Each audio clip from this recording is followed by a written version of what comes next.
নমস্কার। এই মুহূর্তে আপনারা দেখছেন ওঙ্কার বাংলা। আপনাদের সকলকে চতুর্থীর অনেক শুভেচ্ছা জানাচ্ছি এবং এই মুহূর্তে আপনাদের সাথে রয়েছে আমি অপরূপা।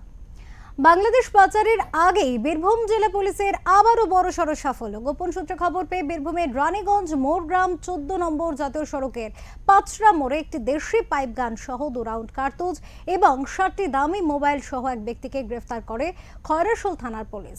পুলিশ সূত্রে জানা যায়, মালদা জেলার কালিয়াচকের সাদেকুল শেখ নামের এক ব্যক্তি একটি কাঁধে ব্যাগ নিয়ে হেঁটে যাচ্ছিলেন।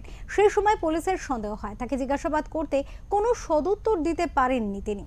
তার কাছে থাকা ব্যাগ খুলতেই পুলিশের চক্ষু চড়ক গাছ হয়ে যায়। তার ব্যাগে ছিল 1 শাটার পাইপ গান, 2 রাউন্ড কার্তুজ, iPhone 16 pro max, iPhone 16, Google Pixel, Samsung Ultra S24 সহ 7টি দামি মোবাইল ফোন।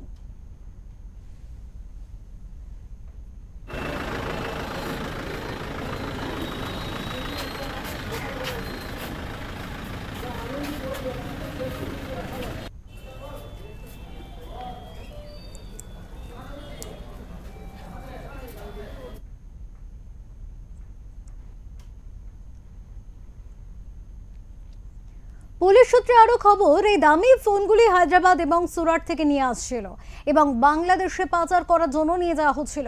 ধৃত শেখ সাদেকুল পুলিশের জেরায় জানিয়েছে, এখনো পর্যন্ত 10,000 মোবাইল পাচার করেছে। এই পাচারের নেপথ্যে আরো কেউ রয়েছে কিনা সে বিষয়ে তদন্ত শুরু করেছে খয়রাশোল থানার পুলিশ। ধৃত শেখ সাদেকুলকে দুবরাজপুর আদালতে তোলা হয়।